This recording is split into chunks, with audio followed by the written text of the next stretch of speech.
73 countries, pool play, team sealed, team unified standard. Let the craziness begin. Welcome to Barcelona. Rich Hagan sitting alongside Pro Tour historian Brian David Marshall, and from Inside R&D, Mr. Ian Duke, setting the scene for you with roughly 25 minutes before the start of round one here on day one of the World Magic Cup. Gentlemen, it's one of the most fabulous events in the calendar. BDM, what are you most looking forward to? The thing that I look most forward to coming into the event is really the display of national pride that we see from these teams all over the world. You have people in international garb, you have the Scottish team all in kilts, you have the Colombian team all, and the Dominican team and the Mexican team and the, Guatemalan team in their, multicolored jackets. I mean, people are just so excited to be here and how invested their countries are at home watching for them and cheering for them. Ian, how about you? I'm really interested in seeing two awesome, unusual, but exciting formats. Team Limited is going to be really, really cool here. These are like super powered versions of draft decks, so we're going to see some really high synergy, some really exciting play. We were just out there on the floor seeing the teams build. It looked awesome. And then later on in the day, Team Unified Standard, I think, is going to be really, really cool to see what these teams come up with in terms of restrictions, breeding creativity, and some awesome new decks. Okay, well, if you are wondering what is the system for the next 3 days, it mixes and matches every few hours. So why don't we walk through it? And BDM, let's start with you. Let's deal with Friday. What goes on today? Well, right now, 73 teams are trying to create 3 decks out of 12 packs of Battle for Zendikar. You talked about it being like a high-powered booster draft format, but it's also like almost like a mini constructed format where players are like playing Battle for Zendikar constructed, and you're really trying to build these archetypes and find the most powerful combinations of colors in these 12 packs. That's going to happen for 3 rounds. Again, there's 4 players on each team, so one player is going to have to sit out and be in the coaching seat. We've heard rumors that even Flock, one of the most formidable players in the game, might be sitting out for all 3 limited rounds so he can coach his maybe less experienced team through some of the intricacies and get off to a good start here because, we'll talk about pool play a lot, but an 0-3 start is pretty bad. Then after 3 rounds of Team Seal, we're going to come back and we're going to do 4 rounds of Team Unified Standard.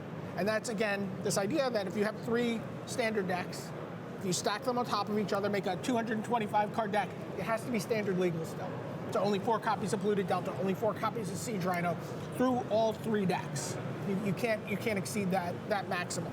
Okay. And that's going to be really exciting. All right, so then the top 32 teams advance to day 2. So Ian, 32 teams come back tomorrow.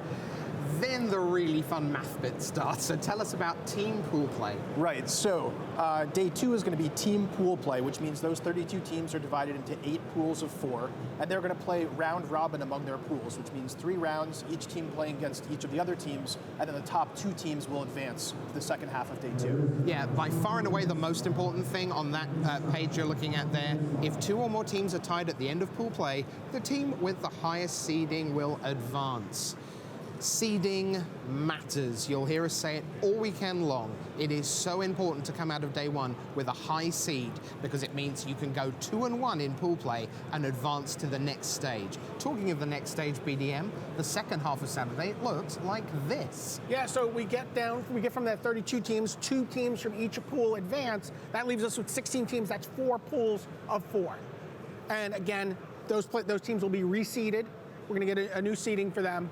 And then they're going to play, again, the same thing, round robin. They're going to play each other team in the pool. Again, seeding will still matter, and it's actually going to be crucial because the results of that pool are going to determine which teams advance to Sunday to play in our top 8. So that's the end of pool play. Ian, walk us through Sunday when all the big goodies get handed out. Yeah, so on Sunday, the top 8 teams will advance to playoff in Team Unified Standard. So they'll play off in a traditional top 8 bracket, best 2 out of 3, 2 out of 3, advancing to the next round until finally we can crown 1 team champion.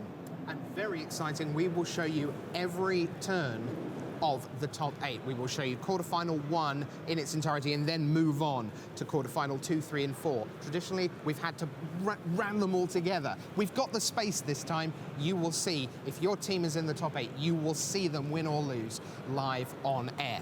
All right, good stuff. Now, what are they actually playing for, BDM? Because National Pride, that's great. but there's other things too. There is $250,000 on the line here in prizes at this tournament. There you get a look at the payout per player. The first place team, those players will win $12,000. Also, a crucial 8 pro points available here. You know, you see someone like Martin Mueller, who came out of last year's World Magic Cup, you know, came in as kind of like someone to note. You know, he'd done well at the GPs, he'd had a little bit of Pro Tour success, but, you know, there was a huge jump for him to get onto the Pro Tour in this very meaningful way, have the points, and, you know, make a run at staying on the Pro Tour. And 12 of our top 25 ranked players in the world right now are here this weekend campaigning and collecting pro points. But you see at the bottom that all members of the top 8 teams will be in Atlanta for Pro Tour Oath the Gateway. And when I was talking to teams yesterday, this was, you know, we were saying, what are your goals here? And he's like, my goal is to get the 2 guys on my team who've never been to the Pro Tour before onto the Pro Tour, right? You know, it was like time and time again, you heard it. We want to get our team onto the Pro Tour. We want to get enough players from our country qualified and playing on the Pro Tour on a regular basis that we can, you know, we can form the next super team, the next Team Eureka, you know, the next, you know, Team Cabin Crew, and really stay on the Pro Tour meaningfully. Ian, this sounds like one of the best tournaments ever to be at. How can people at home make sure that they're not watching us next year, but they're here next year? So the main way to qualify for this tournament is to play in a World Magic Cup qualifier, WMCQ.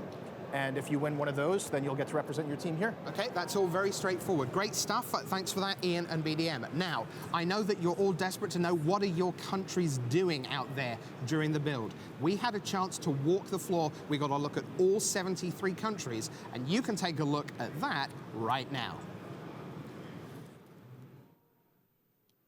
Here on the floor of the World Magic Cup, the teams are just starting their build. Let's walk you through the 73 countries. Over my right shoulder, we've got Argentina down here and Australia, led by Paul Jackson. On the other side of the row, we've got the Austrians there for you, and Team Belarus. On the far side, Valentin Makl leading the team for Austria. That's Team Belarus. In the yellow shirts right in front of you now, this is Team Belgium, led by Branko Nairink. He's their team captain. Amon Dossimon, a Grand Prix champion.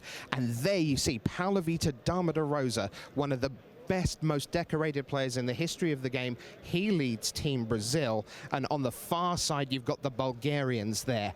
Now if we just carry on to the left, there's Team Canada. Over here, the far side, Team Canada, Alexander Hayne and Sean McLaren in the red shirt on the far side you see there. And next to them we've got the Chileans, led by former Rookie of the Year Felipe Tapia Becerra. So there he is. Let's swing all the way around, and this is a real powerhouse team we've got here. We've got Chinese Taipei, the 2012 champions, laying out their sealed pool. I wonder how good their blue is. And on the far side of them, you've got the Chinese, also team world champions from Rome in 2009. Now, you've got some fantastic hats here. How great is this? This is part of the fun of the World Magic Cup. This is Team Colombia with the hats and hopefully with some good cards. I see a Ruin Processor there sitting there, a couple of Mind Rakers. They've got a Drana's Emissary. That could be good for them. And then if you swing round, his Daniel Antonio, he leads the Cypriot team, Team Cyprus, all in the matching shirts. They're there, and on the far side, a team that could do very well, the Croatians, and you see a Croatian soccer shirt on the far side there. So we'll head on down to 2 utter powerhouse teams, and here, if you just have a look, this is Team Denmark, the reigning champions, led by Martin Dang, Pro Tour champion, and here's Martin Muller as well from the World Championship, from the winning captain from last year. And on the far side, you've got the team of the Czech Republic. You've got Lucas Blahon there. You've got Andrej Straski. Straski thinks this is a fantastic Czech Republic team, and I'm inclined to agree. Let's head on down. You've got Estonia on our left, and here's another fantastic collection of outfits. This is the Dominican Republic on the far side, very much in full-on national dress, and this is just a fabulous way of building. We've got here, this is Team Ecuador building their pool literally card by card, laying it all out. So we'll head on down and let's go. It's time for England. Yes, it is. Here's Team England, led by Fabrizio and Terry, back again from the top 4. You see Tom Law there in the background. and on the far side of them, it's the El Salvador team, and more outstanding costumes. Just come to your right and you will see Team Guatemala. This is just fabulous stuff. The Guatemalans there in matching everythings, and next door to them we have Greece, the runners-up from last year. Bill Chronopoulos looking to do the business and go one better than last year. Over here now, this gentleman here on the right, this is Christian Seibold, the team captain for Germany. He is a team Grand Prix champion in this room. And on the far side, we've got Pierre Dajon in the blue shirt. He is the captain of Team France. Be interesting to see whether they can win again at the World Magic Cup. The winners, of course, from 2013. So we'll head on down to the end of this row, and who have we got here? This is Hong Kong and Hungary, two powerhouse teams. There's Li Shiqian standing up there, starting to lead the team on the quest for glory. And on the far side, you've got Team Hungary. Gabor Coxis, Tamas Naj there in the red shirt with his back to us. We think they could be a terrific team. So I'm going to head on round onto the next line. Plenty of teams to get through. That's the top 16 tables. As you can see, all spread out. A fabulous, intimate venue here in Barcelona. As we head on down, this is the Irish team led by Susan Heidemuller. And next door to them is the Israeli national team. And this is Shahar Shenhar, two-time world champion, leading the Israeli team. So we head on up, and we've got Malaysia, and this team right here that you're looking at now, this is Team Malta, the very first time they've played at the World Magic Cup. This is the 73rd country represented in the World Magic Cup, and now they're going to struggle, let's be honest. If they win, it would be the most amazing thing ever. But I want to take you over here to an incredible stacked table. This is Team Japan, one of the best teams ever assembled for a World Magic Cup. Standing up in the red there, you've got six-time Pro Tour Top 8 competitor Kenji Samura. There is Yuya Watanabe, a guaranteed Hall of Famer. Just one of the most astonishing players in the history of the game, along with Ryoichi Tamada, a Pro Tour champion, and honestly, a Pro Tour finalist rather, and they are just tremendous. And in the background, this could be a potential final.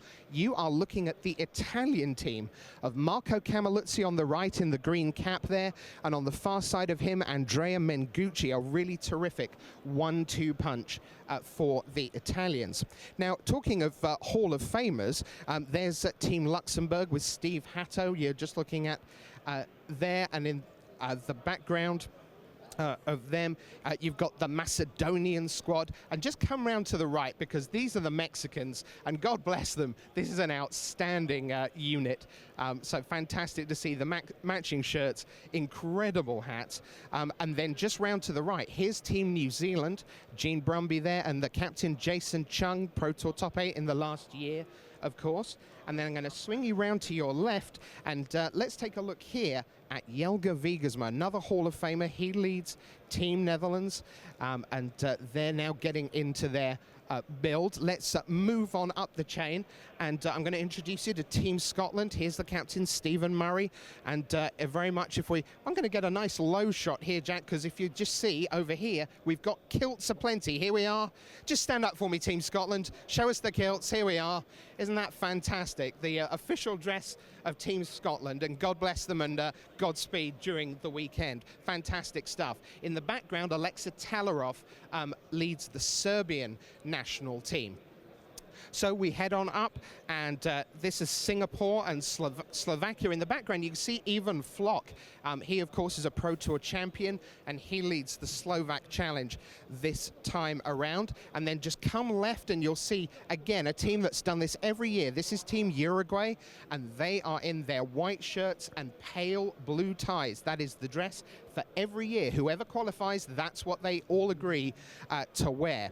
So I'm going to bring you round, because one huge team, a huge amount of expectation, pressure, whatever you want to call it. This is Team USA. So let's take a look. We've got the player of the year, Mike Sigrist, in the face-to-face game shirt. You've got Neil Oliver in the CFB shirt on the far side. That's Joe Sadowski, the fourth member of the team, sitting alongside Pro Tour Gate Crash champion from Montreal, Tom Martell.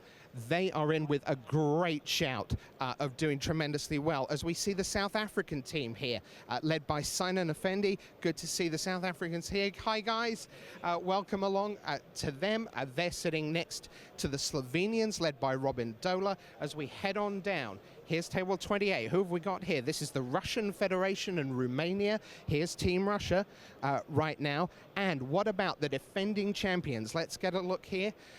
Here we are in the Spanish thing. If you see, Antonio del Moral Leon is leading the Spanish team. This is the team that will hope to keep the trophy here in Spain. And on the far side, all four of them standing up. This is a team who are just terrific. Park Jung-young, and you see on the right there, NSW from Magic Online, Nam Sung-wook, a Pro Tour finalist in the last year. And then if we just go left from then in the distance, you see Marcio Carvalho leading Team Portugal. So come on round for me. We're almost done here on the floor of the World Magic Cup. As we see now, we've got Norway and Panama building their decks. Norway, who've gone deep in team competition before. And then just round to the left here, two countries, Lithuania on the near side and Latvia on the far side, both led by expats, Galdenis Vidugiris coming out of New York for Lithuania, and Andre Prost on the very far side on the left. He's the leader for Team Latvia. And let's go straight through, just come straight on through, because there's just a few more teams left to see here at the World Magic Cup. As we head on down the home stretch, here's table 25, another set of matching teams. I think this is Team Peru. It certainly is. And then we're going to see round to your right. Here's Team Poland, Maciej Janik and the team getting towards in these early parts of deck building.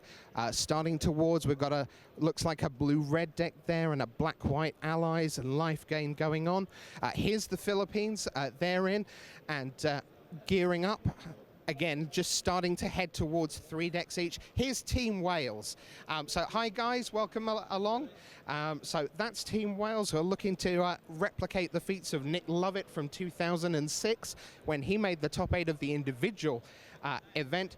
And as we head to the end, here's another 2 European powerhouse teams. We've got Andreas Gantz here from Team Switzerland, and then in the distance, one of the great players on the world scene right now. You see Joel Larsson on the left there. He leads Team Sweden. How will Swedes do here at the World Magic Cup? So 73 teams, they have 70 minutes to build 3 decks out of 12 Battle for Zendikar boosters. The hats, the shirts, the camaraderie. It's an incredible atmosphere here on the floor at the World Magic Cup. Fours from the floor. Gonna have to work on that phrase. Anyway, welcome back. Hope we saw your team in action there. I'm just going to commend you on, you got very lucky there that the Scottish team wasn't feeling cheeky. Yes, that could have been a moment for the ages, couldn't it? But there we are, Team Scotland, and hats off to them and kilts on to them. Great job. Now, we want to talk about the team draft archetypes, because these are the 2 color pairs that you've been drafting on Magic Online and at your local store and at Friday Night Magic, because they form the pillars of what the teams are going to be building in Team Sealed. Because as Ian mentioned earlier, this is a kind of sort of super-powered draft format-ish, mini-constructed. So we're going to look through the 10 archetypes and just try and get a sense, guys, of whether these archetypes have gone up in value in Team Sealed or whether this is where you don't want to be. So BDM, White-Blue is our first archetype. Let's take a look at what White-Blue is meant to be doing. So it's a classic limited archetype, Stall the Ground, Sword to Victory, Awaken. Is this a plus or a minus in Team Sealed? I think a plus. I think this is one of the if you could have in a small sample size a pillar, but a pillar of the Battle for Zendikar Team Sealed, it can be either like this kind of more common and uncommon based blue-white flyers deck, or as you see here, it can be rares like Planar Outburst, Guardian of Kazim, Halimar Tidecaller to get back your Great Awaken card. So I think this has gone up. You get enough cards that you get to really zoom in on the best part of blue-white. Yeah, Ian, white seems to be very powerful and have a lot of cards that go into different decks. A lot of teams may well end up with 2 white decks, potentially. Yeah, it's definitely true. White is a deep color in this format, and as you said, Rich, many of the white cards go in different directions, so you can actually build multiple decks with white that aren't competing over the same cards, which is great. Okay, so archetype number 2, this is going to be blue-black. So let's take a look at that for you. And blue-black, a variety of methods to exile the opponent's cards, and then you get to process. Now, Ian, are we going to see genuine ingest processor decks this weekend, or is it much more just about blue-black, colorless, and cards like Ruination Guide, meaning that you're just really caring, it isn't about the ingesting, it's just about being colorless? I think it could be a mix of both. Generally speaking, the ingest process deck takes like a critical mass of things to make it work. And those type of strategies are strategies that you really want to look for in Team Sealed because you do have a larger card pool to work with.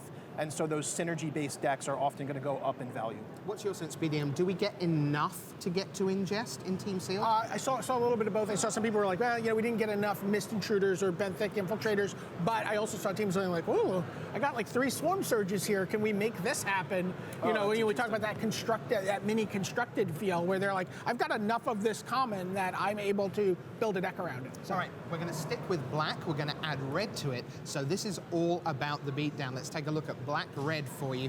Devoid aggro, aggressive deck plays as many Devoid cards as possible, and BDM, as many Devoid cards as possible in Team Sealed is a lot. It can be all of them.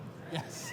Right, it's just like every card in my deck except for these red this red X-Spell or but Nettle Drone is a staple in this deck where you're just able to just kind of lock the game down and just machine gun your opponent to death over the course of several turns with Nettle Drones. Yeah, you mentioned in the preview last night, Vile Aggregate is a real pillar in this format, because if you open one of those, you're like, that's a real reason to be in this archetype. Yeah, and you can't get through them. Like if you're sitting there trying to kill someone with a Nettle Drone and they want to race back at you, they can't get through a Vile Aggregate generally. Right, for sure. All right, so that's black-red. Let's keep you with red. Now we're going to pair with green. So far, we've been pretty optimistic about the color pairs. Let's see whether Ian's optimistic about where red-green goes with landfall.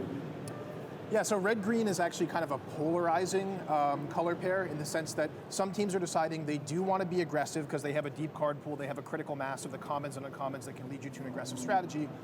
Other teams are saying, well, because the card pool is so deep, decks are going to be better equipped to defend themselves against aggressive strategies, so we want to actually steer clear of that.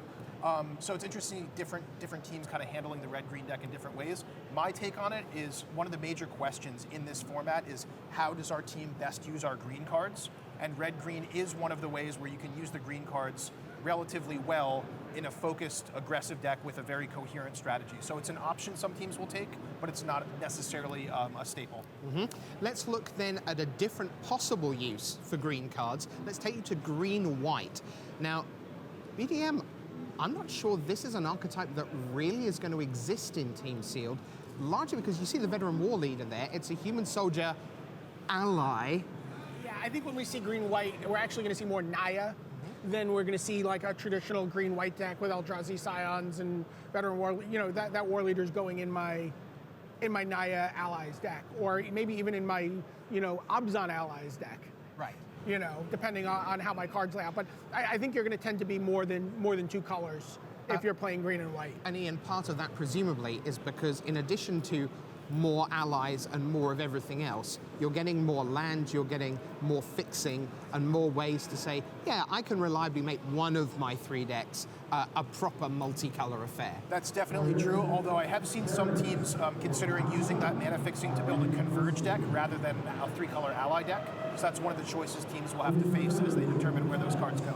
Okay, let's look at white-black, which is about life gain, or maybe it's about allies as well. A mid-range deck, life gaining, and takes advantage of ally synergies. Ian? Yeah, I would actually say it is about both. It's both an ally and a life gain deck, and that's because R&D made sure to make the life gain cards actually all allies as well. So you'll have a lot of rally triggers that gain you life that feed into your cards that like when you gain life. Yeah, it certainly feels to me that if you can be the black-white allies deck that's truly about the allies, and then you have all these free life gain synergies, absolutely, that is a really powerful deck in Team. Stonehaven Medic not being an ally, was that very deliberate? Not necessarily deliberate, but many of them were. Many of them were, for sure. Okay, so that's white-black. How about blue-red? We're back into the land of Devoid now, and this is potentially super powerful. Colorless control, well, not always. It's sometimes beat down. but this is one of the decks most likely to play large Eldrazi. But BDM, that kind of shifts in Team Sealed because you've got enough green cards to potentially really pump out Eldrazi, so often the Eldrazi go there instead. Yeah, I love the blue-red Devoid deck. I really like to use the Ingester Processor synergy in this deck. I love, Benthic Infiltrator into Merc Striders and, get my Vile Aggregate through. And I'm a big fan of Herald of Kozilek. Yes, that is a That lot. was one of my favorite cards in this format. So.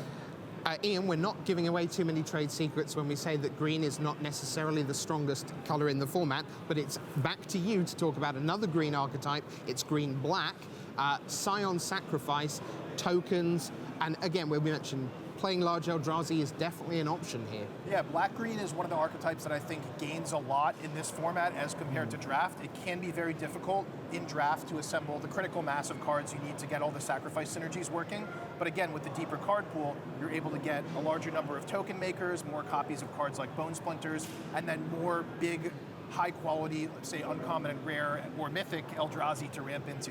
So I've seen a lot of teams laying out black-green decks as one of the ways where they're spending their green cards. And if it's in your card pool, and you're going there, it's because you have a really good version of the deck. Yes, it's not because you've made a choice early on in the draft and you've kind of ended up there. Right, it's not one of the decks you want to force despite not having the cards, but it's more likely in this format than in draft that you will have the cards to put together a very good one, and the top end ceiling on that deck is very high. That's for sure. BDM, we've already talked about green-white maybe becoming Naya. So here's the other half of that, if you like. This is red-white that we think may become Naya. Red-white allies aggressive deck, uses rally ability and prioritizes allies. Well, yes, you just have so many allies. Yes, my allies have lifelink, they have menace, they have vigilance, They have haste. they have haste. They search for more allies. When that deck comes together, it is a brutal deck to try to contend with.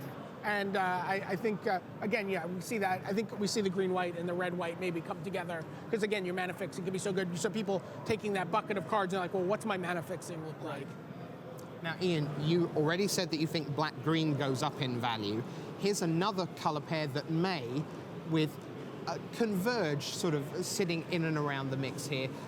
The green-blue as the base, but potentially up to the full 5 colors. How do you see green-blue positioned in Team Sealed? So I've definitely seen a lot of teams interested in Converge decks for sure. Not all of them are actually base green-blue. So I would say the base green-blue decks are not going to be very popular here in general, but the Converge decks are. That's one of the primary ways where teams are spending their green cards, if you will. However, I did see one notable team, one notable player with a particularly interesting green-blue deck. I won't say who it is just yet. Okay. But he was using lots of Eldrazi spawn makers and almost like a green-blue go-wide deck, if you will. So Wow. I'm really interested to see if that player chooses to play it and how that deck turns out. All right, awesome. Ian, go away because we are going to send Ian off to get ready for round 1, and we're going to bring in Tim Willoughby to the desk because Tim is going to join us. BDM, what we're looking at now, we had a chance to walk the floor. We looked at as many teams as we humanly could. Between now and round 1, which is just a few minutes away now, pairings have gone up, so we're ready for round 1 action in just a minute.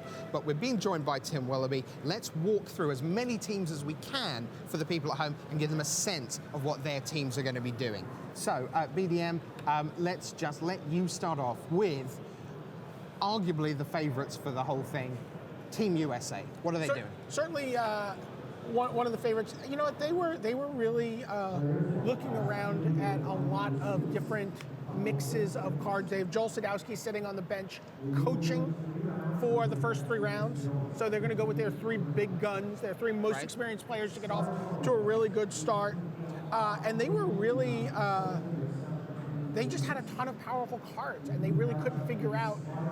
They were really just constantly shifting, like, okay, what if we shift blue over here? What if we shift red over here? And they were just, up until the very end, still like kind of just trying to figure out what is the way we can most get this. And they hadn't settled on a deck when I was still going by. Okay, Tim, who have you got first? We're going to kick things off with Brazil. That was very much the Paulo Vitor Dama da Rosa show in terms of who was making the decisions early on. And the interesting challenge they had was they actually had quite a lot of powerful build-arounds. So normally, even in Sealed in draft, you don't see something like Modern Nursery be powerful. in principle, in Team Sealed, you might have enough copies you can do something with it. A couple of copies of that knocking around. They had 2 Drowner's Emissary along with March of the Tomb, so potentially a powerful Black-White Allies deck going on. But again, lots of movement in terms of shifting around, and probably an aggressive deck with a lot of copies of Outnumber. Okay, well, I'm going to talk to you about commons, uncommons, and rares, because I'm going to talk to you about Hong Kong. This is Li Shi-Chan and the team. So let's talk about commons. This is a format where you get multiples of commons, which means you get a Touch of the Void, and a Touch of the Void, and a Touch of the Void, and a Touch of the Void. So that's a good start to a black-red Devoid deck. And then an uncommon, well, you get things like Tajuru Warcaller and Tajuru Warcaller. So, okay, that's a good start. So, 2 of those, so that's a good start. And then maybe you just go all the way up and you go, I just need 1 copy of Gideon, thank you. So they seem in pretty good shape and in good spirits. Who's next for you, BDM? The defending champions, Team Denmark. Watch them play. Blue was really, again, their big question mark. You know, we saw their team, so they had this great blue deck. They started out on like blue-red Devoid, they were like blue-black Devoid, and then slowly they just realized they didn't have enough ingester processor synergy, and it really just kind of, the blue deck, just kind of more Devoid cards came out, and more blue-white control cards came in, and you know, so it was interesting to watch, again, people, you know, this is what we want to play, but then is this real, is this good enough? And then they kind of shifted, and everything kind of revolved around that. Tim, one of the unheralded European teams, but very good nonetheless, Stepan Susic and the team from Croatia. What have you got there? Canada next, awesome. Yeah, Canada, of course, one of those teams that, powerhouse team, a couple of great players and a couple of Pro Tour winners, but hasn't necessarily performed so well at the World Magic Cup recently, and some fairly somber faces for Canada, because while they had one very powerful red-black deck, just immediately built itself almost, the other 2 decks looking a little bit shakier, not quite able to fall out so neatly.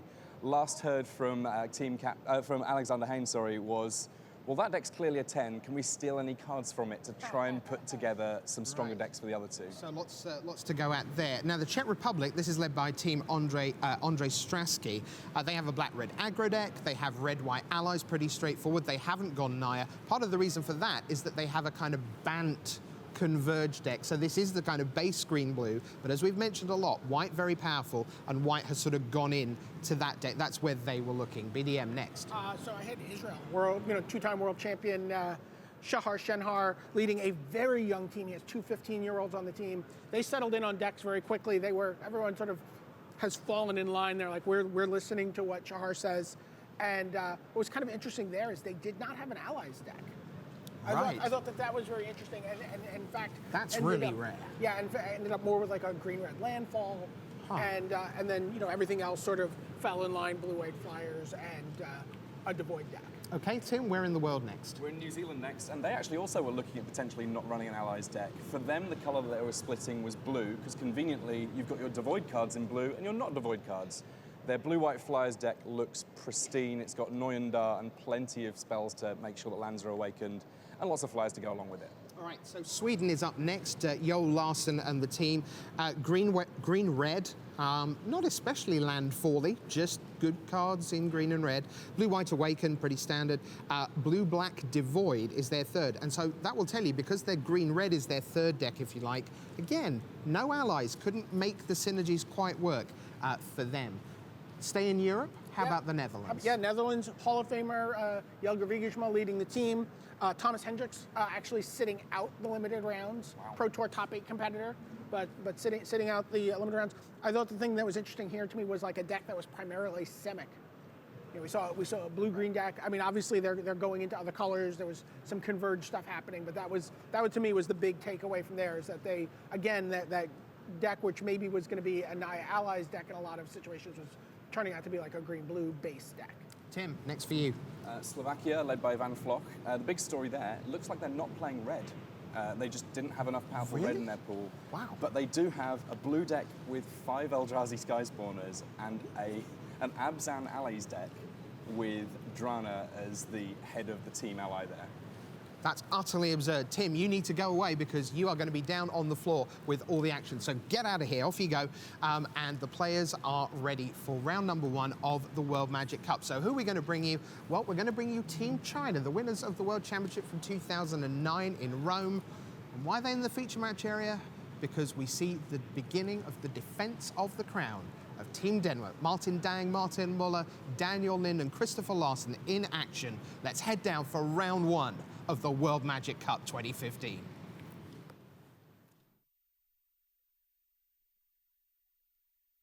Hello there, welcome to the booth here in Barcelona. That's Randy Buehler, I'm Marshall Sutcliffe, and we are super excited. We've been out wandering the floor, getting a feel for what these Team Seal decks look like, and now we finally get to see them in action. It is time for round 1 here from Barcelona.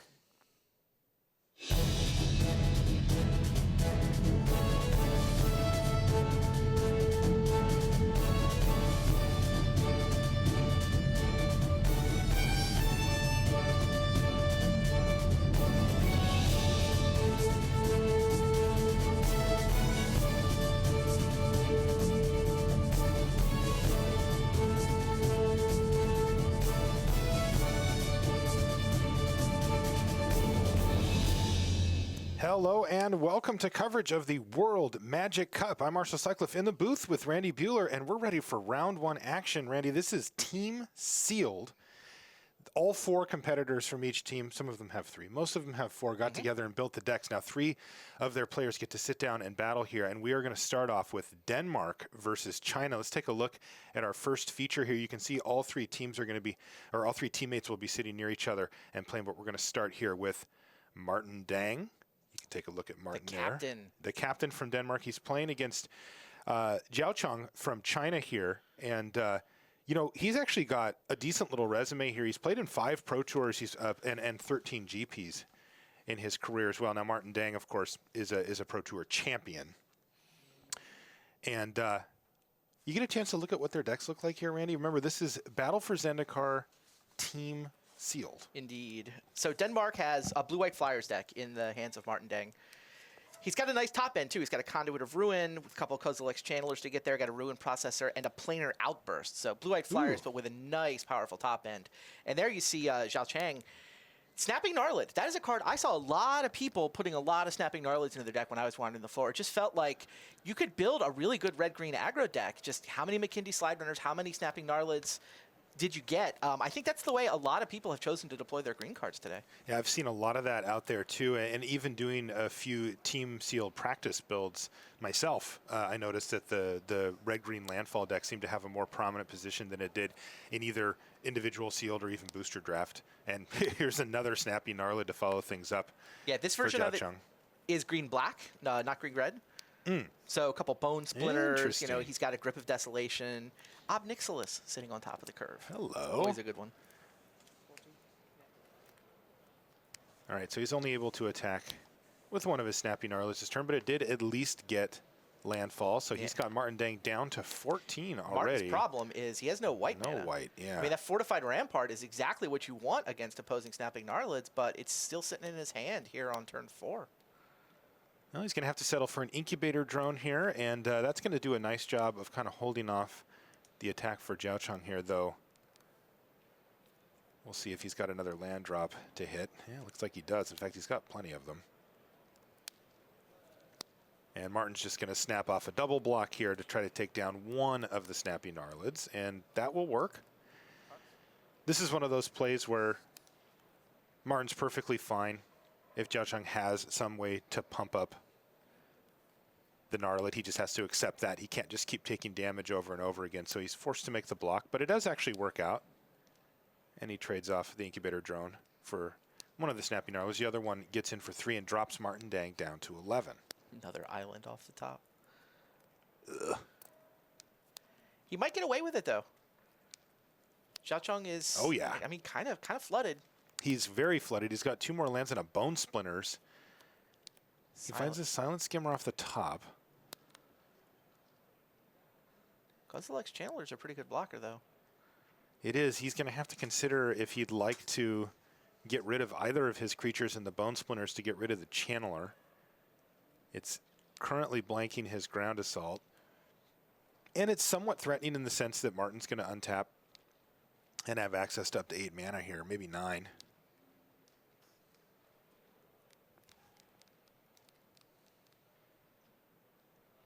What do you think? Do you Bone Splinters this guy?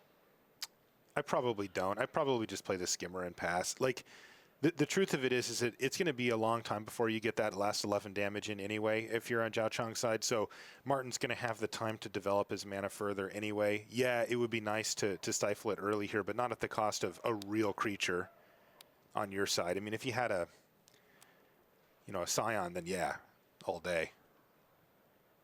And it's probably going to be better just to save the Bone Splinters for whatever it is that Martin Deng produces. Unfortunately for Zhao Chang, if it does happen to be the Conduit of Ruin, that kind of begets more bad news, usually. Well, Martin still hasn't found a Plains, but he did find an Eldrazi Sky Spawner or 2 in hand here, so he's got room to work with. And he's going to play one. Yeah, he's got this board stabilized, even though he's still on 1 color. Yeah, I wouldn't be surprised to see him just run out another Sky Spawner here. Yeah, he's going to do that. That holds off the Silent Skimmer effectively. And wow, what a big turn for Martin Deng. Look at that board state now. Who needs Plains?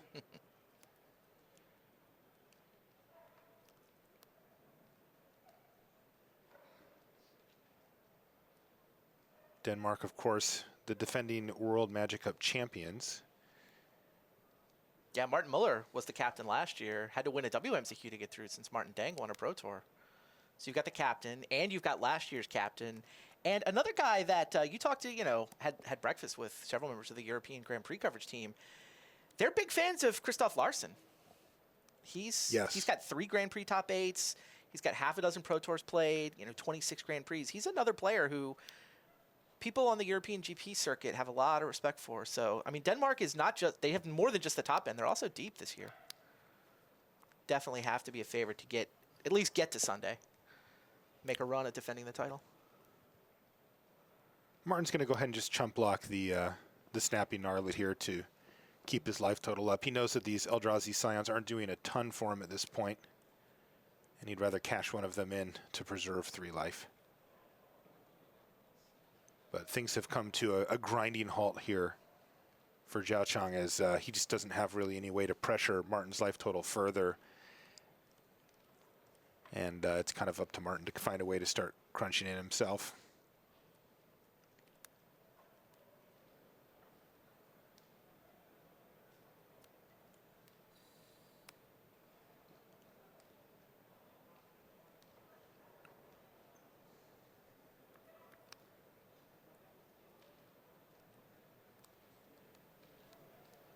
Yeah, this is looking pretty tough here for Zhao Chang. It's agreed.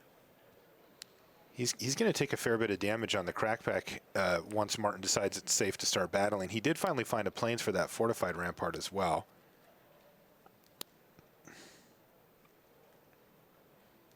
Let's get Spell Shrivel up, although that doesn't do much. But Scour from Existence, Ondu Rising. Yeah, everything's just kind of turned on for Martin now.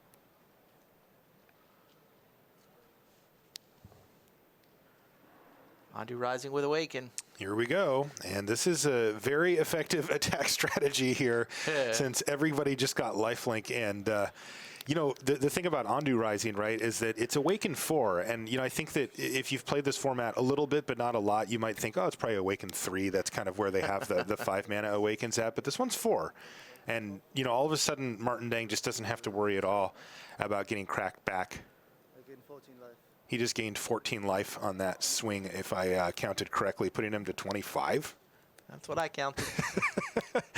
So not the worst attack there for Martin Deng. And got through for 12. Yes. Yeah, this has been a tough one for Zhao Chang. He had a perfectly reasonable start with the double Snappy Gnarlids and, a little bit of a land-heavy draw, but you don't even hate seeing that when you're playing a bunch of landfall creatures. But when you just draw land, it does get to be a little bit tough. Yeah, Plated Crusher off the top, but that does not seem like it's going to be good enough.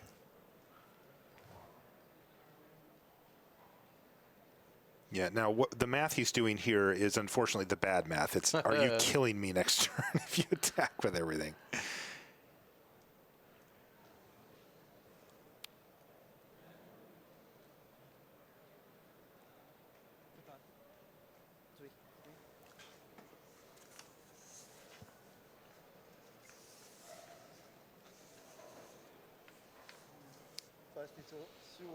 One of the interesting things about Denmark's approach to this team sealed, they split green.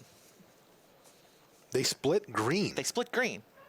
I mean, obviously, green is not everyone's favorite color in this limited format, but it's not like you had to opt into drafting it at some point, right? You just get handed a bunch of green cards. And the green cards they have a black-green deck, so a lot of their devoid strategy, multiple Eyeless Watchers went into the deck that Martin Muller is playing. And then they did go red-green landfall, right? 2 McKindy Slide Runner, 2 Snapping Gnarlids. They've got a very aggressive red-green in Daniel Lin's hands. They've got a relatively slow black-green with some Eldrazi on the top end, Deathless Behemoth, Bane of Balaged. Yeah, I think you're going to see a lot of just, okay, here's 3 2-color decks. Which color are we splitting? It could be white because it's deep. It could be, I think red and blue are going to work out to get split a lot just because those colors naturally divide up into a good devoid half and a non-devoid half, right? In a flyer stack or something like that. Yeah, blue-white. You can see blue-white flyers and then blue with black or red in a devoid strategy. So Jetchung decided he got in with the Gnarlid and then Bone Splinters it away to get rid of Kozilek's Channeler, and then played the Plated Crusher, which did slow down Martin a little bit. He only is able to attack with the 2 Sky Spawners here. One of them gets blocked, so he's only getting in for 2 damage that turn. So a nice stabilization effort here for Jiacheng, but he is going to need some love off the top of the deck here if he's actually going to turn this game fully around. There are certainly cards, though, that he could find that could help get him back in this thing. Of course, just as I'm saying red and blue are the colors to split, I look in China split black. Oh, here's Scour from Existence, though, from Martin Dang. And the Silent Skimmer is going to get exiled, which is going to clear the skies. And I wouldn't be shocked to see Martin just move in here. Yep. Turn them all sideways. This is a lethal attack, and it forces Jiacheng to have something pretty remarkable, and he doesn't have it. So Martin Dang is going to take game 1 over Jiacheng there for Denmark. And we'll be back right after these messages. Ultra Pro is the place to go for all your Magic accessories. With card sleeves, deck boxes, play mats, and portfolios showing off the best Magic art, Ultra Pro is the standard in safe storage. Visit ultrapro.com for more information. Want to draft with Magic's most powerful cards? Vintage Cube events begin Wednesday, December 16th on Magic Online. To play, sign up for Magic Online at mtgo.com. And welcome back to the feature match area here in beautiful Barcelona, Spain. Let's head to table B. It's the one in the middle there, where we've got Martin Muller on the left. Who's Martin playing against this round? Martin is playing against Sun Chang. Sun Chang, all right. I'm going to bring up Sun's deck list here in front of me and see what he's up to. Looks like he's on that life gain deck. Yeah, he's got their black-white deck. Yikes. This is a heck of a board state here for Martin Muller, though. Ooh, you can see he's got From Beyond sitting up there, which is just going to keep churning out those Scions. He's also got a few other creatures, but a Deathless Behemoth seems to be sort of the #1 threat here for Martin. And he's attacking with it, and looks like he's getting in for 6 as well. Yeah, I was a little nervous. I watched Denmark during the build, walked by a couple of times, and this deck looked a little scattershot to me as I was walking by, because it is 3-color, right? You see there, he's black-green, but splashing white for an Ondu Rising, a Drana's Emissary, and a Veteran War Leader, which sounds like it could be a little sketchy, but you look at it again, and they've got a Canopy Vista, they've got an Evolving Wilds, they've got a Shambling Vent, so 1 Plains gets you 4 white sources. Yeah, I also see 2 Lifespring Druids on the battlefield here, too, helping out with that cause. Yeah, and the splash is pretty close to free, so sure, I'll play Veteran War Leader in any deck where I can cast it, right? Yeah, especially, he's got cards like Eyeless Watcher and From Beyond that are going to really pump that card up and make it huge. Yeah, so they went a little deep, but it seems like they came up with a good one. Here's a Drana's Emissary now for Sun Chang, which threatens to at least double block the Deathless Behemoth here. But this is a real issue here for Sun, because the Deathless Behemoth can just sort of recklessly throw itself into the red zone.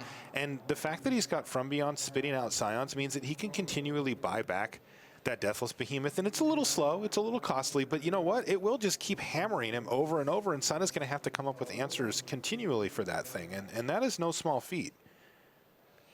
It's interesting. I can actually see the scribbles from the deck list where Martin Dang and Martin Muller had to decide who got the Conduit of Ruin, who got the Deathless Behemoth. I saw that. I saw some zeros that had a very sharp edge on the right-hand side.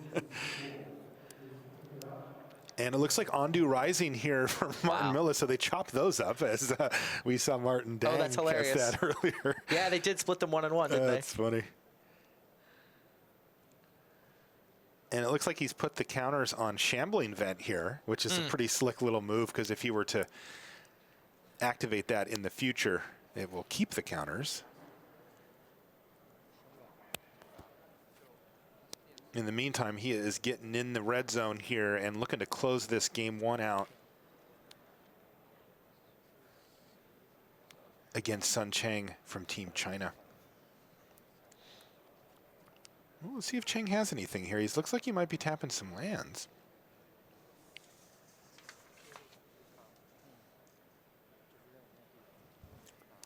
Gideon's Reproach is what he's holding? Indeed. Yeah, China's, they've got their hands full here in the early stages. You know, since we've been doing the World Magic Cup, they haven't made day 2 yet. You know, it's a tough field, of course, coming in here. And drawing Denmark is rough for round 1. Indeed. I like the way the Danes have put their decks together, too.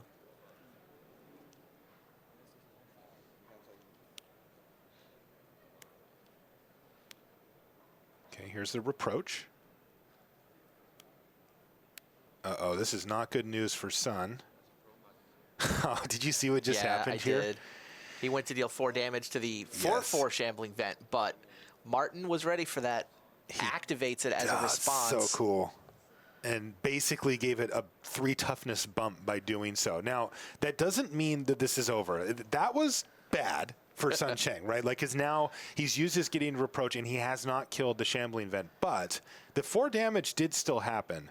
So if he wants to throw his Colostria Night Watch in front of it, it will still get it. And again, this isn't great for Sun, but it's not over. The sequence still, there's something to be done here. Pretty slick little play there from Miller, though. Yeah. Yeah, he I think anticipated exactly that could happen, and was ready for it.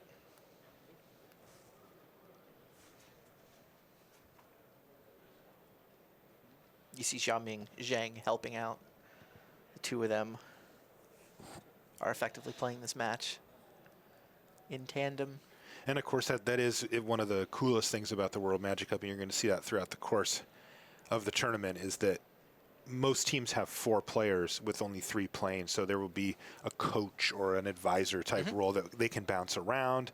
You know, it looks like these 2 have kind of teamed up as one, and you're allowed to do that too.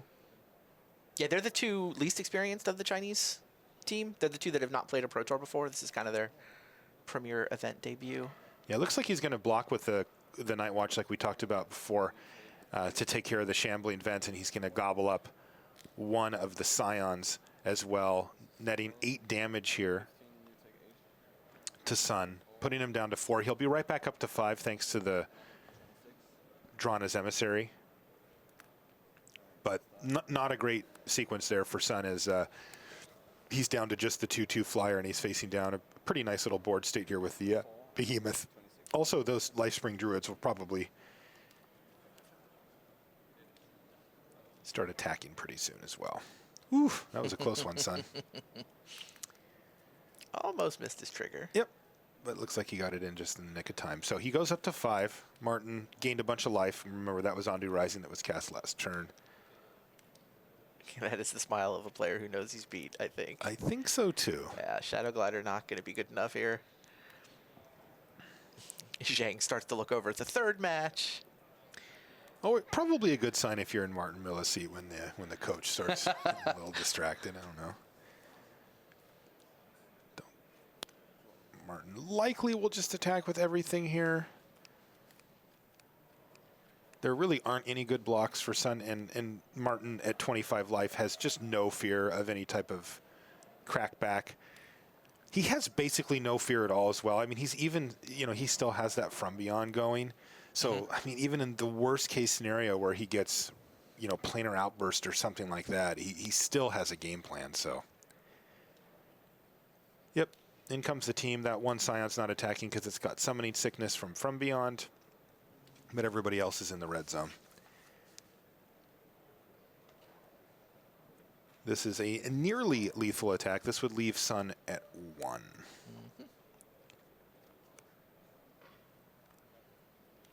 With no creatures.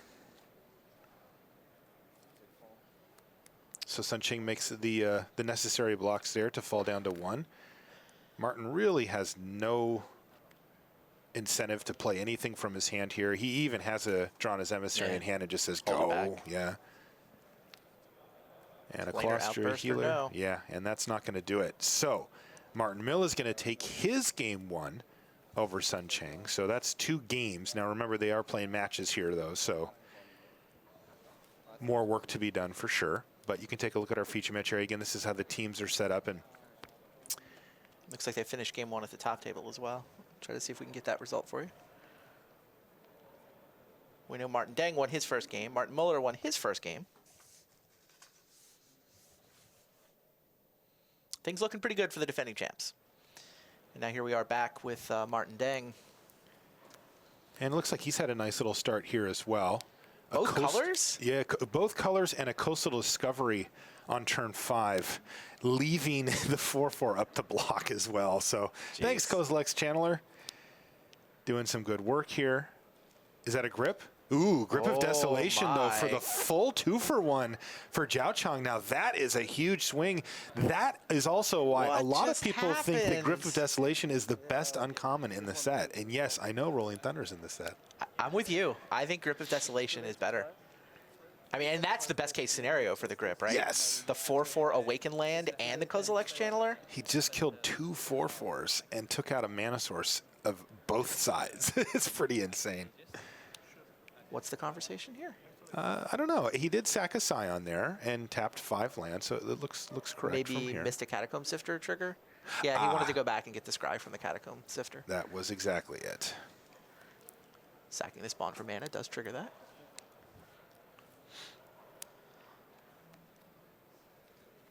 Wow, what a huge swing, though, for Jiao Chong and China. So in comes the team. I actually didn't catch if he played a land this turn or not for the Gnarlid, so that is an interesting question, just in the sense that Martin probably would like to get rid of it if he could. Wow, look at his hand, too. Still stacked. Warcaller, Behemoth, Crusher. Ooh. But Martin has a planar outburst. Interesting.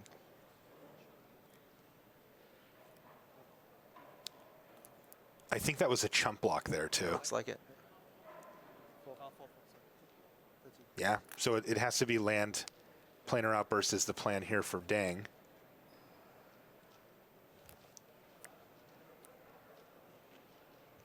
Yeah, he can't wait any longer, can he? No, this is it. 3-for-1, just get it done.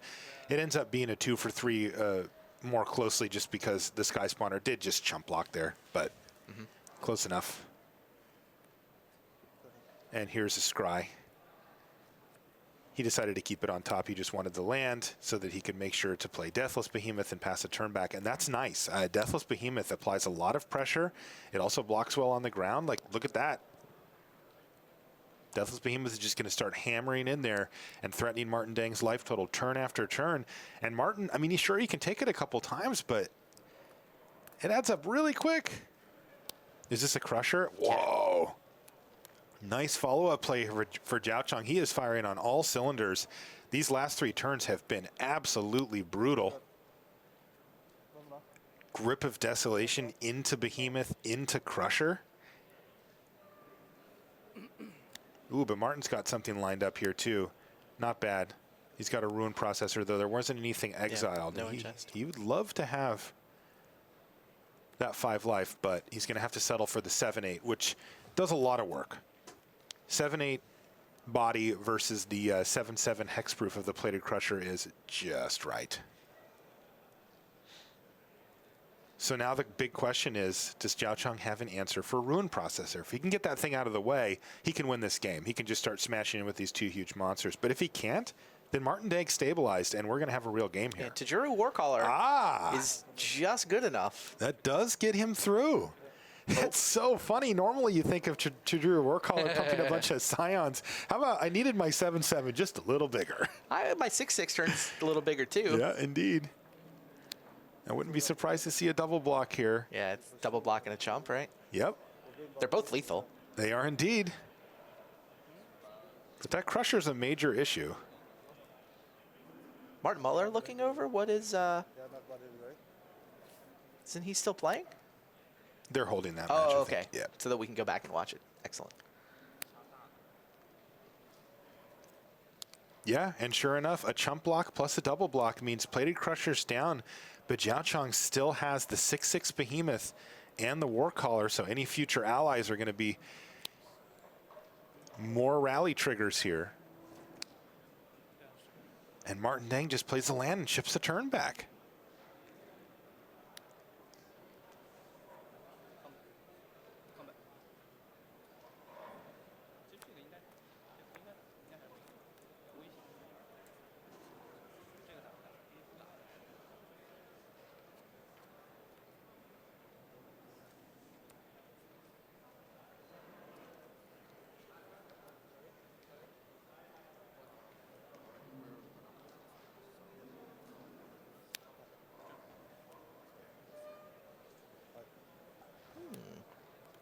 So Royal's Retribution here is going to team up to potentially take down the Behemoth, and it does, and that means that Martin takes 0 damage this turn and takes care of the other threat. This has been a really good game. Martin Dang just hanging in there, but some real haymakers being thrown on both sides. Kozilek's Channeler is a perfectly fine follow-up here, just as a 4/4, and once again it puts Martin Dang on his back heels. He's going to need to find a way to block, and he does. He has his own Kozilek's Channeler. A 1 Warcaller trigger, though, would... That would be brutal. Whoa, what did he just draw? Is it Bone Splinters? Interesting. Let's see what he's got here.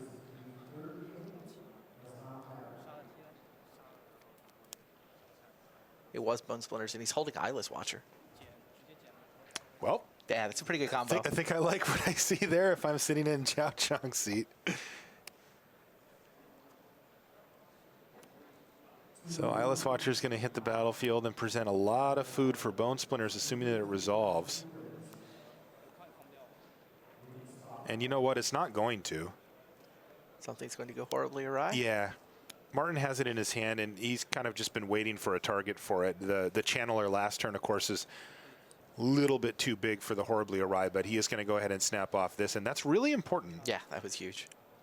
You know, one interesting play here is that he could still just sack the Warcaller, though. I think he's gonna. Yeah, I like this. Just get in there. This says put you to one turn clock. Yeah, and you have to come up with something pretty big to get in the way of a 4/4 here. It's not just like any creature gets it done. It was a spell. Oh, there it is. Fortified Rampart, the 0/6 wall. Now we have a real fight. This has been such a great game, and it's a land. Yeah, Zhao Chang was hellbent. He's just drawing off the top. No cards in hand to start that last turn. And it's a land off the top for Dang as well. He is barely hung on in this game. Remember, he resolved Planar Outburst this game. You're supposed to just win. It's one of the best cards in the set. And he is barely stabilized this board at 3 life. He was forced to resolve it. He got gripped, right? He Grip got of Desolation was insane. It was. Oh, Courier Griffin. Hey, that's really nice. A little bit of a life bump as well, and it's even a clock. Perhaps not the fastest clock. Yeah, 10 turns. But it's something. We'll start chipping away for sure.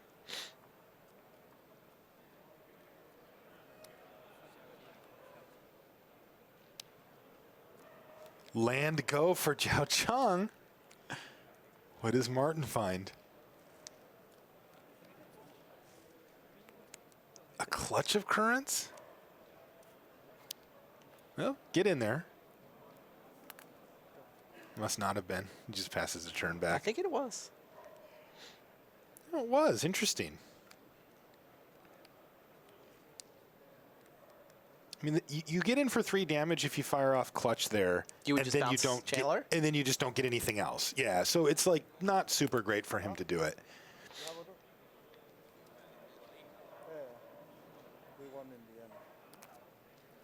Wow, Sky Spawner now. Okay, now we have a clock. That's 4 damage in the air. 4-turn clock coming in. Also a backup blocker here. This has been a fantastic game between these two.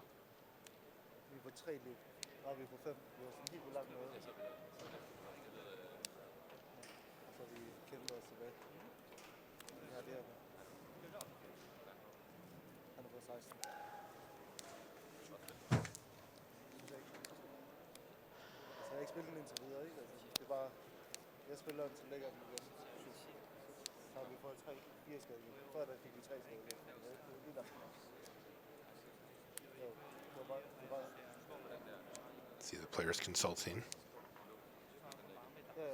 one another.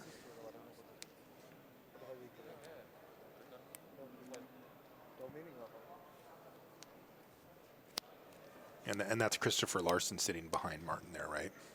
I believe so, yeah. Yeah. All right, here's the clutch occurrence. Interesting.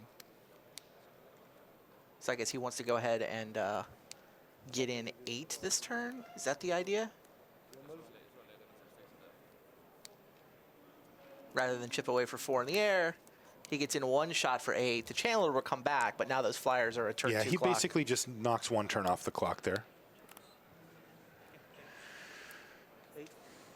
Well, it sounds like we have an update from Table C.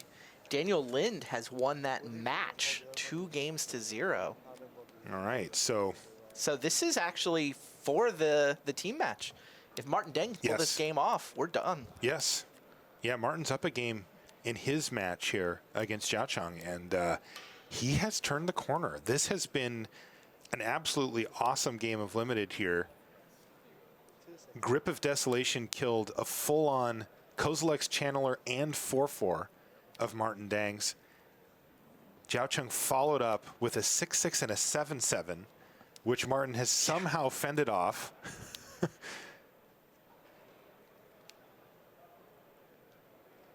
And even if Martin Deng does lose this game, Martin Muller is still in a position to win the match, and Martin Deng would get a game 3. Everything turning up Denmark. And here's that 2-turn clock that he was trying to engineer last turn with that attack for 8, and he's got Zhao Chang down to 4 now. Oh, by the way. Yeah, so here comes Conduit of Ruin as well. Now, I don't know that he has another target to actually search for it, though. I think he only had the one, the Ruin processor that he's already used. Yeah, he doesn't search. Still, it's 5-5. Killed his friend.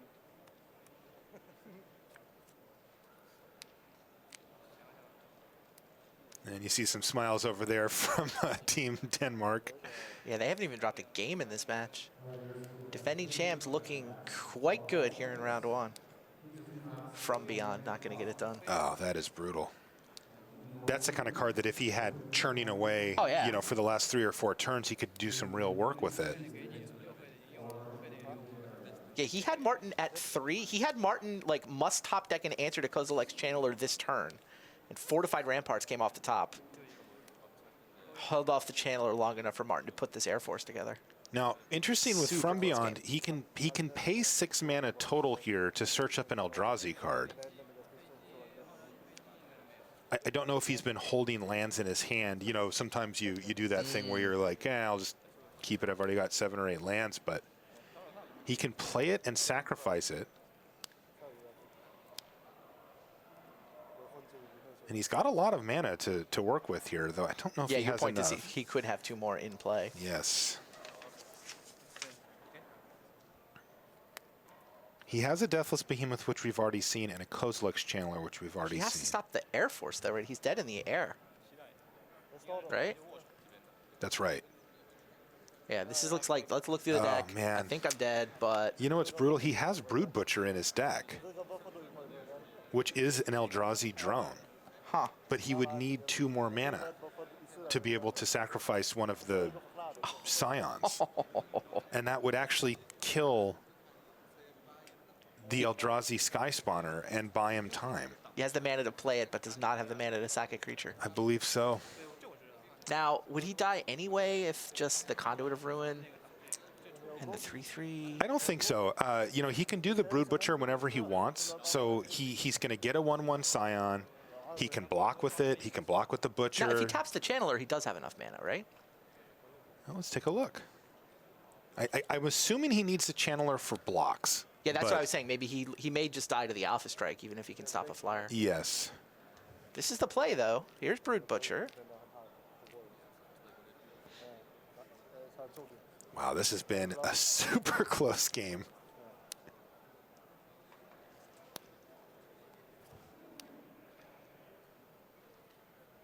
Yeah, and he does have the mana available. So he can block on the ground, kill the flyer. I think he does survive this turn, barring a trick from Martin Dang. I think he survives this turn at 1. Yes, he does. He takes 2 from the Griffin and 1 from the... But Oh, Scour from existence, though. Martin Dang shows him the Scour and earns the handshake there, and that will do it.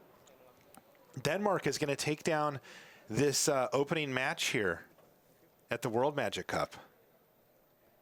Defending champs one step to the good. They got a long way to go, but a solid start for them. man, that was 2-0, what, 5-0? Yeah. Yeah, that was a thumping.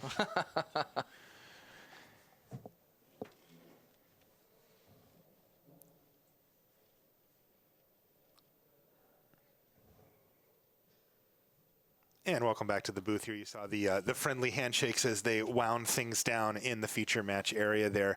But great stuff already. I love this. I mean, obviously I love watching limited matches in almost any capacity, but this has been particularly good stuff because you get these high-powered decks out of the Team Sealed. I love Team Sealed. I think Team Sealed is a truly great format for playing Magic. You get the fun of playing with teammates, and the strategic depth that exists when you open up 12 booster packs and you're trying to divide them up into 3 decks. It's a super skill testing format in addition to being a super fun format. Yeah, I wish there were more Team Sealed events. I think it's really I'm on with that too. It's one of the best ways to play Magic. The more we do of them, the more I start to think this is just awesome. Like we need to just do more of these. So yeah, maybe I'll put some feedback in at the next meeting because that sounds honestly, you add on the team aspect as well as the strategic stuff, and it creates a really great thing. All right, well that's going to do it for round 1. Let's head back to the news desk and Richard Hagan. All right, thanks very much to Marshall and Randy, letting you know that Denmark are underway as winners of round 1 over China. Few more results coming in. Still, a lot of these, they go very close to time. Switzerland are underway with a win. Andreas Gantz and Julian Felix Fleury, they've defeated Panama. Wales have a win over Chile. Macedonia over Estonia. The Croatians have defeated the Czech Republic in round 1. Czech Republic with Andrej Strasky looks like a very good team. Lucas Blahon on that team as well. And the Hungarians underway with a win over Iceland. Japan had a very tough opening match against Marcio Carvalho's Portugal. They're still playing.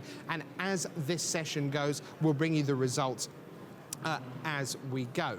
So that's the early story here in round 1. 2 more rounds of limited play. Now, if you're sitting at home and you've got a couple of buddies with you, have you got 12 Battle for Zendikar boosters?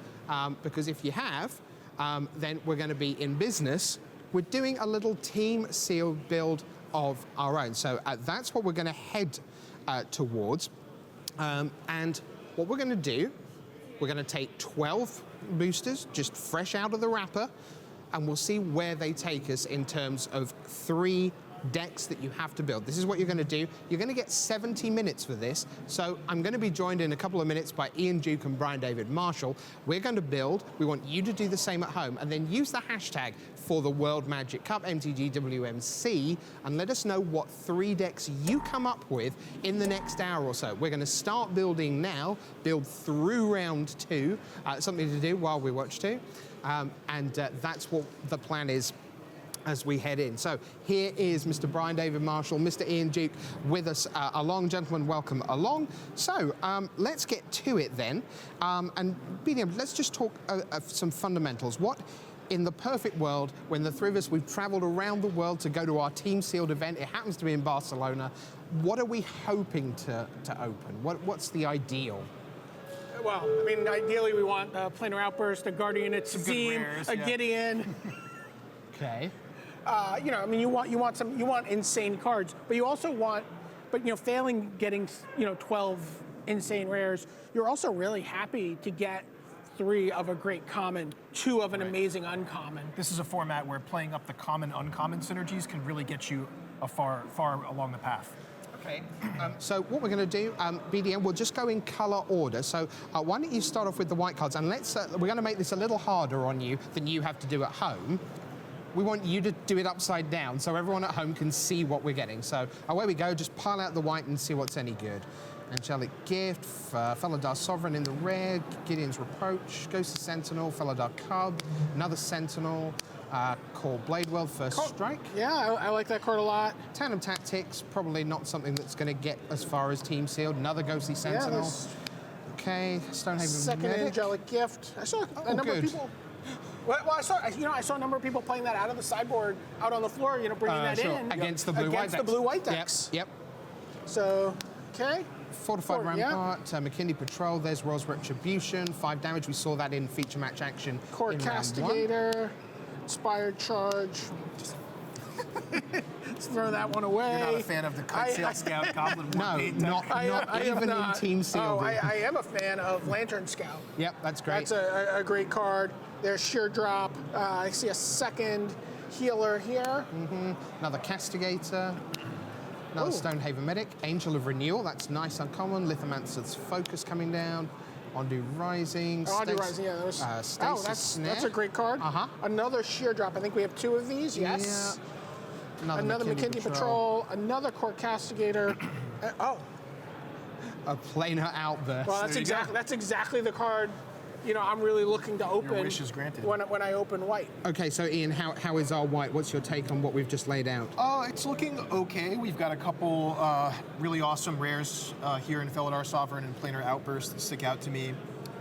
Some quality flyers here. Ghostly Sentinel is a card that I like to round out the top of like a blue-white flyers deck. It's a card capable of winning the game. Stasis Snare and Gideon's Reproach, some great removal there. 2 Sheer Drops as well. 2 Sheer Drops, yeah. And even Fortified Rampart kind of counts as removal in some sense as well. Just holds off. It just blanks a creature? Yeah, it's almost like an Icy Manipulator in a way. Just like holds off their biggest ground creature for the whole game. Okay, let's do a very quick ally count. 1 Core Bladewell, 3 Core Castigator, double McKinney Patrol, that's 6. Lantern Scout 7, Angel of Renewal 8. Yeah, there we go. Okay, so we have eight white allies. And Lantern Scout, one of the other awesome rares that I left out earlier, and definitely a reason to look at your ally count for sure, because that card's and we can, we've got the combo. Live the dream, yeah. We've got the combo of Felidar Sovereign Lantern Scout. We can just attack for the win. When you're at 64, you just need to find a way to close out the game. Just go, Sovereign. Thanks for playing. All right, so that's our white. Let's clear this out of the way. I might have a little fiddle with this. And Ian, why don't you start laying out the blue and see what we've got there? Sure thing, Rich. Brilliant Spectrum. Ooh. Drowner of Hope, that's a nice rare for sure. That's a great card. Yeah. Benthic Infiltrator, great card to enable those kind of decks. Dispel, Clutch of Currents is great. Eldrazi Sky Spawner is great. Coral Helm Guide, second Brilliant Spectrum. If the first one was brilliant, the second one. Salvage Drone. How do you feel about Salvage Drone? I think it's a card I'm not super excited to play in this format, but if I have like a really synergistic ingest, digest deck, or process deck rather, something that's kind of my question, right? Is it a card? It's on its face not a great card, obviously, but like, if you're so synergy driven that you really just need to get your ingest going, you will play that. It would take just the right deck, but yeah, I would play it in some decks. A third Brilliant Spectrum, which is probably too many, regardless of what kind of deck we're building. Second Oracle of Dust, Wavewing Elemental, Retreat to Coral Helm, Modern Staple. Yeah. Clutch of Currents, second copy of Clutch of Currents. That's something to get excited about in blue, as is a second Benthic Infiltrator. And then we can, second Benthic Infiltrator, right, if we're going to build that deck, then the Salvage that's Drone. The one we're relying on there for sure. Second Wavewing Elemental, Anticipate, second Salvage Drone. You can cross that one off as well, I'm sure. Windrider Patrol, Tightening Coils, Rush of Ice, Spell Shrivel, Dampening Pulse, which is actually a card I like quite a bit. I love that card. Yeah, I think that card's deceptively still powerful. somehow underrated. Yep. Mist Intruder, another nice card to enable those decks along with our Benthic Infiltrator. Halimar Tidecaller, strong card for sure for blue-white. And Ruination Guide, that's something to get excited about as well. We saw a lot of good removal in our white. Yeah, this could be something that really enables a in terms of the blue-white deck. Awaken cards, double sheer drop, planar outburst. Planar Outburst, yeah, get it back. So, in terms of the colorless cards, are we mostly thinking of them as just devoid cards, or are we thinking of them as ingest? To what we've got double benthic infiltrator and single mist intruder. It's really going to depend on the rest of our pool. We didn't see any big rewards for ingesting right here in blue. Ruination Guide is the card that stands out to me in terms of building a devoid deck, but we don't have enough total devoid here just in blue, so it's going to really rely on what our red and black pools look like. Okay, so clear those away. What we're going to do now, just to let you know, is that while I lay out the black cards, we're going to send you away from here out onto the floor, because Brian David Marshall, he's been a very busy man. He's been out on the floor gauging reaction to being here at the World Magic Cup. And so for the next couple of minutes, I'm going to leave you in his capable hands with Team Guatemala. I'm here with Team Guatemala, Guatemala national champion Christopher Virula. Hi, I'm Christopher. All right, Christopher, introduce us to your team. I'm the national champion. He is Fernando Juarez Oliva, Wilfredo Bojorquez, and Jose Martinez. And how did you guys do in round one? In round one, we make 3-0 against Slovakia, Slovakian team. You know they're a team world champion, Slovakia. Yes. We are freak out. Van Vlog is a pro, so we think we can do it better. So we make all the best to make 3-0. Yeah, I think that was a motivation for us. He was asking, okay, I want to play the most pro players I can, because his dream is to become a pro player. Yeah. So he say, I must start to win against them now. So we really want to go for the big thing today. We know we're a small country, but we want to do big things today. Yes. Also, all the team make good decisions, and we work as a group. That's the best. For example, we take decision together, not only the deal. Okay. All right, tell me what it would mean for Guatemala for you guys to go home as top 8 competitors or even world team champions very quickly. Oh, it's a lot. It's a dream for us. It's a dream. We are a small country, so win this World Cup, cool, awesome, just awesome. All right, this is just one of the great displays of national pride here. You see these costumes for Brian David Marshall and the Guatemala national team signing off here from the World Magic Cup. All right, so welcome back. Once again, I've been joined by Ian Duke and Brian David Marshall. A couple of results to bring you. Japan have beaten Portugal. They're underway. So that's one of the two top seeds, we feel, potentially, along with your team, gentlemen, USA. They have beaten Steve Hatto and the Luxembourg squad, so USA is underway with a win. Thailand defeats Colombia, just coming in. The Netherlands are underway with a win. They have defeated the finalists from the 2012 WMC, Puerto Rico. The Netherlands, Jelger Wiegersma, Thomas Hendricks, they are 1-0. So back to the table, back to our build, and we've laid out the black cards. The good news is there are very few not very exciting cards. There's a couple of Dutiful Returns and a Geyserfield Stalker, but this giant row down here, allies are plenty. Kalastria Nightwatch, Kalastria Nightwatch, 1, 2, 3 Nakana Assassin, not inherently powerful, but nonetheless 3 copies. We've got double Blood Bond Vampire, double Kalastria Healer, a Hagra Sharpshooter, and also a Zulaport Cutthroat for when you just want those last few points of damage. So just adding up 2, 4, 6, 8, 10, 11 black allies, and if we are heading down that path of life gain, life loss, this retreat to Hagra might turn out to be pretty good. We've divided it into 2 halves because black does tend to neatly divide itself, Ian. Walk us through the colorless side of the black. Okay, so immediately the cards that stand out to me are the removal spells, Grip of Desolation and Complete Disregard. 2 copies of Grip of Desolation is just awesome. That's one of the strongest. Yeah, we've seen that in the feature match area round 1 again. And the other thing that stands out to me is a lack of rewards for going potentially blue-black ingest process. Okay. We have 2 Mind Rakers, which are okay, but not the card that gets me excited about playing Mist Intruder in my deck. Right. So I don't really see a blue-black colorless deck coming together with just what we have here, but I am excited by a couple of our black removal spells. So we definitely want to use black as a support color in at least one of our decks. Right, because the good news is, BDM, we don't care that Grip of Desolation is colorless. We care about it spending 6 mana to kill 2 things. Right. The shame is we have like so much good, and we have the 2 Benthic Infiltrators. We also have 2 Sludge Crawlers. So we have all the enablers, Yes. but nothing to enable, which is Well, maybe when we look at the colorless cards, maybe there's something over there. That's a great point. We could get some. the actual colorless, not devoid colorless. Right. Okay, so let's take the colorless side away, because I'm pretty sure that these allies are going to form the basis of something. So BDM, why don't we look at red, which has 2 potential directions to it. It has a bunch of allies, and it also has colorless. So why don't you walk us through? And I'm seeing a little spoiler maybe on my Forerunner of Slaughter. Yes. So why don't we see what red has to offer? So oh, where we go. Reckless Cohort. That's a rare Barrage Tyrant. Would you say? That's a rare Barrage Tyrant.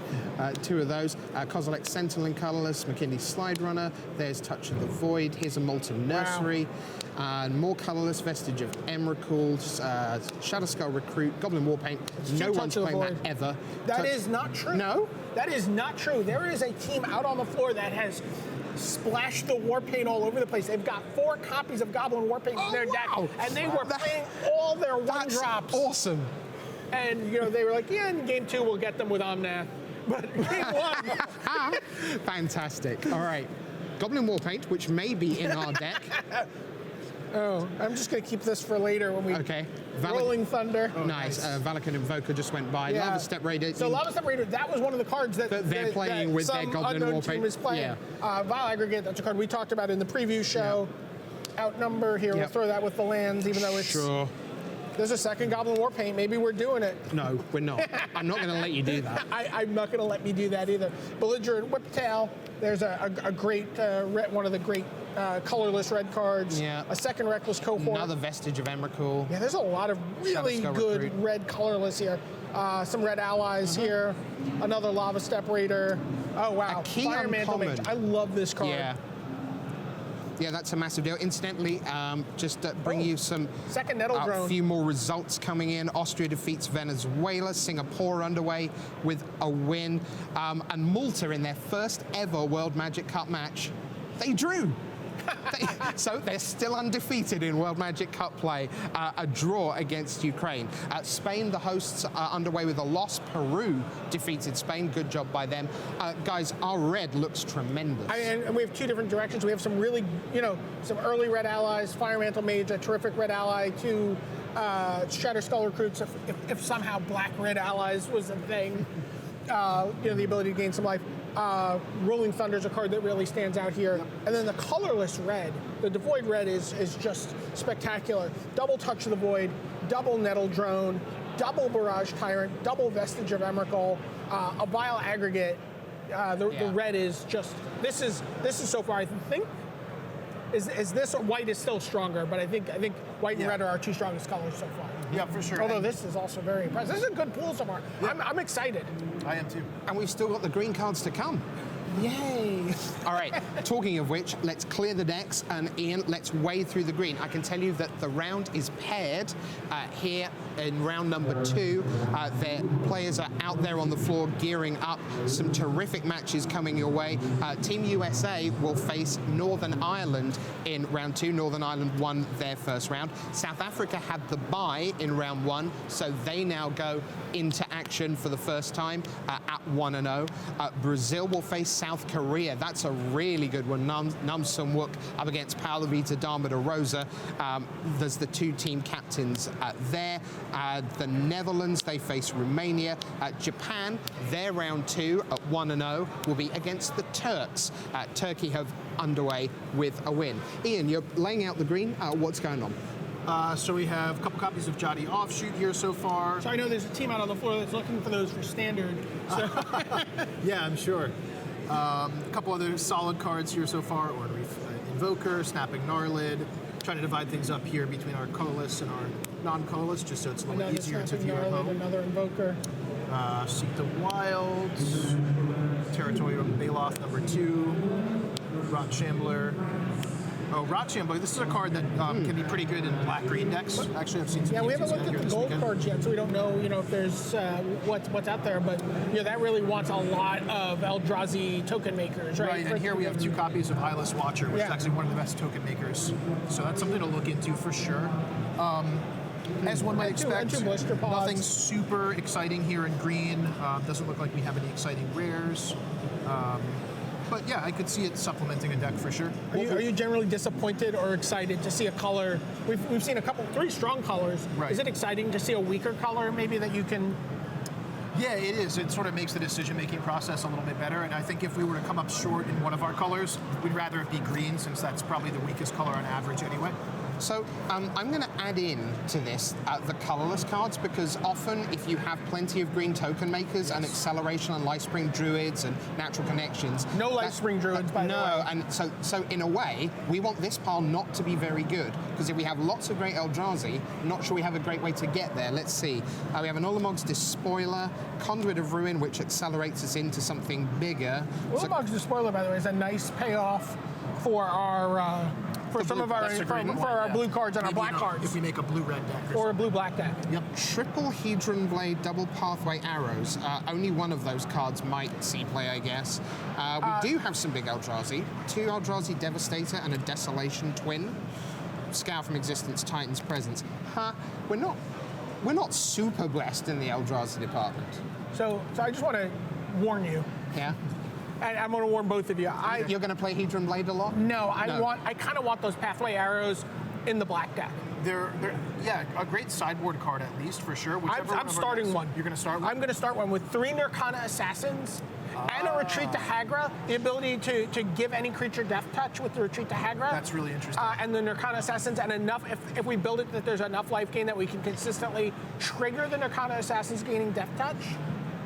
I want this card. This becomes a machine gun in that deck. Yeah, I definitely saw some teams with some Hall of Famers death touching and pathway arrowing with far fewer tools than we have here in this deck. So I want to play one, and I probably want the second one in my board as well. Very cool. Yeah. It's interesting. Okay, just before we sort of summarize where we've got to, before we put our heads down during round 2, are there any gold cards, BDM, that really sort of shift things around? Really, you don't want many gold cards, because they are prescriptive and they design you into a shoot. Well, if we're going to go red-black, we've got a Forerunner of Slaughter. If we're going to go red-blue, we have a Brutal Expulsion. Ooh, that's nice. Angelic Captain, if we do red-white allies, which is possible.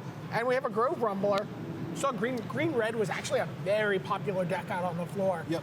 In terms of teams building, and they seemed like, no, this is just this great deck. But our green is just not good enough that I think this is not on the table. I think those 3 might be in play depending on how we built the decks. If we don't go black-white, or if we go somehow 3-color, depending on our mana fixing over here, which doesn't look like it gives us much. Can we lay it out? Yeah, Looming Spires, Mortuary Mire, part of the common cycle, Sanctum of Ugin in the rare slot, Fertile Thicket, 2 of those.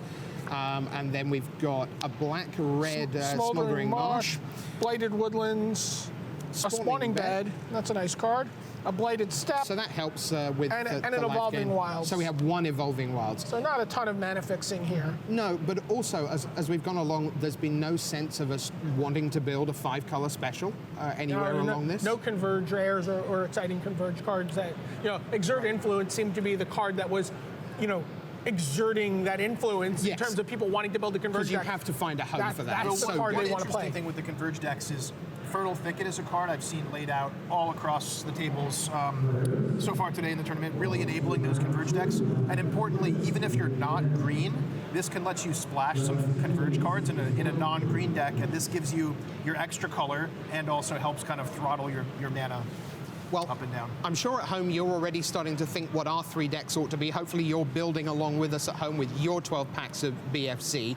Use the hashtag MTGWMC, World Magic Cup, to let us know what 3 decks you end up with. We're going to build during round 2. But let's summarize where we're at. So, white, very deep, planar outburst. We had Awaken cards. We had 8 allies, I think, from memory.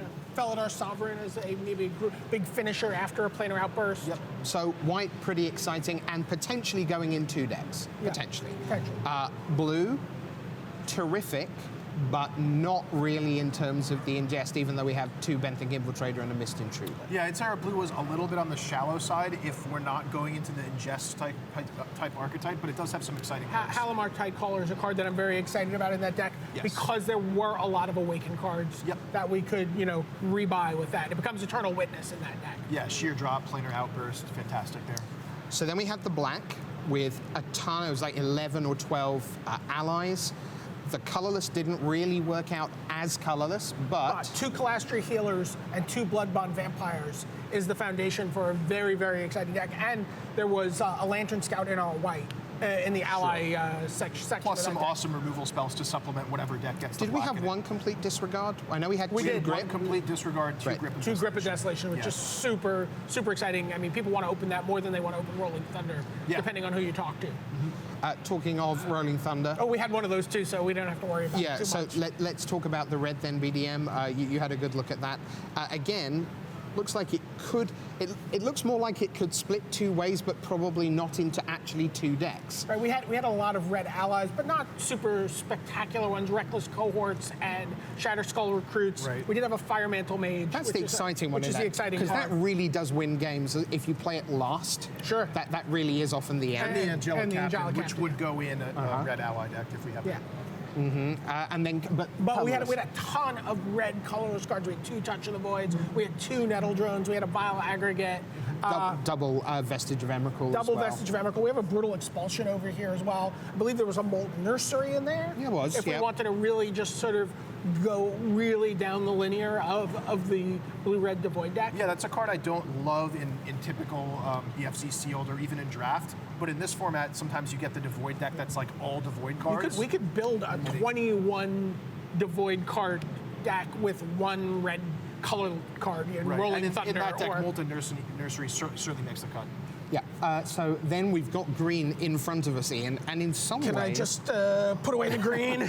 Well, I mean, in some ways, that's exactly what you want, because as you said, BDM, if there is a weak color, that's great, because you don't necessarily need that 5th color, and it's starting to look like we may not. Ian, what's your take on the green? Do you see there's it not really somewhere? a great reason to go into green. I mean, if we had like a powerful rare or 2, I might think about making a 3-color deck that splashes a few cards, but none of these cards are really strong enough to splash into a deck, nor do I really see the basis, the core of a deck in green either. We're lacking things like Lifespring Druid to really enable a multicolor one Converge natural deck. connection. And really no payoff for Yeah. Converge either. So it may be the case that we actually don't play many or any green cards in our 3 decks total. So then the thing that naturally pairs with the green would be the Eldrazi. To what extent do you imagine, it looks like we probably won't have an actual Eldrazi deck, if you like, but can you imagine putting Conduit of Ruin and Eldrazi Devastator into a deck? Sometimes I like to use the big Eldrazi to round out my other decks. Perhaps if we're playing like a black-white life gain deck and it needs a finisher, we play 1 big Eldrazi on top. We have 3 decks to build. You have decks to watch, because it's time for round 2, and at enormous expense, I have bribed the feature match team to bring you France against England. Here it comes.